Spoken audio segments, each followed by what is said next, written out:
Hello everyone, this is Shweta Singh और आज हम करने वाले हैं एक न्यू टॉपिक जिसका नाम है फैक्टर्स एंड मल्टीपल्स। इसे हम हिंदी में क्या कहते हैं? गुणनखंड एवं अपवर्ग। ठीक है, तो गुणनखंड के बारे में आज हम थोड़ा सा डिटेल में जानेंगे कि गुणनखंड क्या होता है। और मैं तो चलिए हम स्टार्ट करते हैं गुणनखंड या फिर फैक्टर के बारे में। सबसे पहले हम जानते हैं कि फैक्टर किसे कहते हैं। तो मैंने लिखा है गुणनखंड या फिर फैक्टर किसी संख्या के गुणनखंड वह संख्याएं होती हैं जिनसे वह पूर्णतः विभाजित हो जाती हैं। इसका मतलब है, ये कह रहा है कि किसी भी संख्या का गुणनखंड वो सारी संख्याएं होती हैं जिनसे वो पूरी की पूरी क्या हो जाती है? डिवाइड हो जाती है, कट जाती हैं या फिर कैंसिल आउट हो जाती हैं।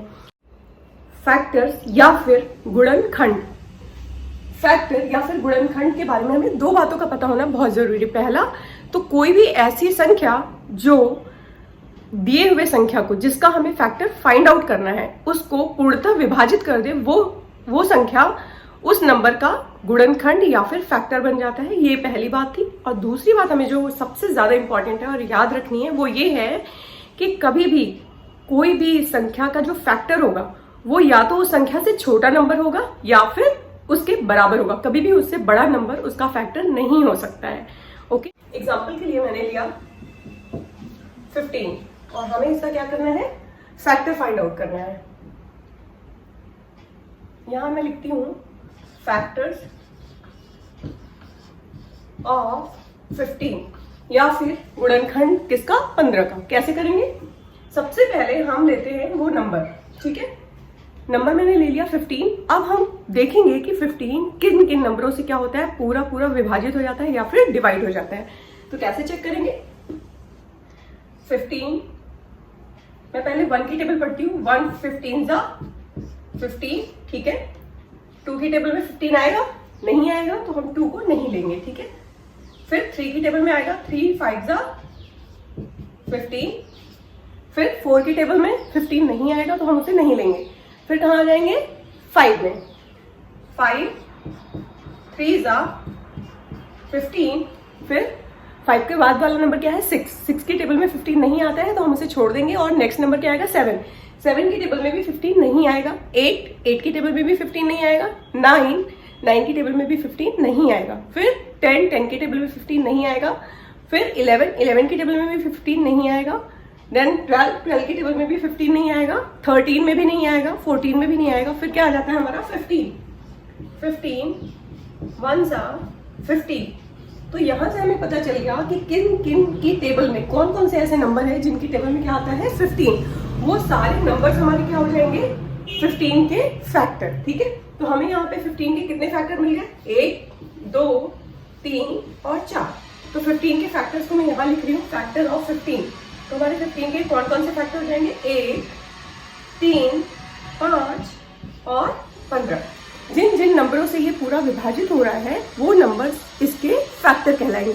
चलिए लेते हैं एक और छोटा सा एग्जांपल जिससे आपको ये बिल्कुल क्लियर हो जाए। मैंने नेक्स्ट लिया, ये हमारे फर्स्ट था और मैं दूसरा नंबर ले रही हूँ 12। अगर हमें फाइंड आउट करना है फैक्टर ऑफ 12, तो 12 का फैक्टर हम कैसे फाइंड करेंगे? Same procedure. ठीक है, मैंने नेक्स्ट एग्जाम्पल लिया है नंबर 12 का हमें निकालना है फैक्टर। तो क्या करेंगे? हम देखेंगे कि 12 किस किस की टेबल में आता है जिससे कि वो पूरा डिवाइड हो जाता है। ठीक है, तो सबसे पहले 1 12 जा 12। फिर 2 की टेबल में आता है 2 6 जा 12। 3 4 जा 12। 4 3 जा 12। देन 5 की टेबल में नहीं आएगा 12, 6 की टेबल में आएगा 6 2 जा 12। 7 की टेबल में नहीं आएगा। 8 की टेबल में 12 नहीं आता है। 9 की टेबल में नहीं आएगा। फिर 10 की टेबल में भी नहीं आएगा। 11 में भी नहीं आएगा। फिर आ जाता है 12 1 आर 12। ठीक है, आई होप कि आपको ये समझ आ रहा होगा। मैंने बिल्कुल इजीएस्ट वे से आपको बताया कि हमें फैक्टर्स कैसे फाइंड आउट करते हैं। हम सिंपल टेबल पढ़ना स्टार्ट करते हैं कहाँ से? 1 से। और 1 के बाद जहां तक जाएंगे कभी भी हमारा फैक्टर अपनी नंबर से बड़ा नंबर नहीं हो सकता है। जिस नंबर का हम फैक्टर फाइंड आउट कर रहे हैं हमेशा हमारे फैक्टर्स उन नंबरों से क्या होंगे? उस नंबर से छोटे नंबर ही होंगे। जैसे कि 12 का फैक्टर क्या क्या आ गया? 1 2 3 4 6 एंड 12। 1 2 3 4 6 एंड 12। ये सारे नंबर्स जो है ये क्या है 12 के फैक्टर कहलाएंगे या फिर गुणनखंड।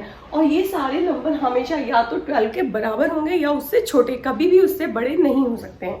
सेम वे अगर हम यहाँ पे 15 का फैक्टर देखना चाहें, 15 के फैक्टर में इसके फैक्टर क्या क्या है 1, 3, 5 एंड 15। ये सारे नंबर क्या है 15 के बराबर हैं या फिर उससे छोटे हैं। तो चलिए मिलते हैं अपने नेक्स्ट वीडियो में। Thank you for watching my video. Please do like, share and subscribe. Thank you.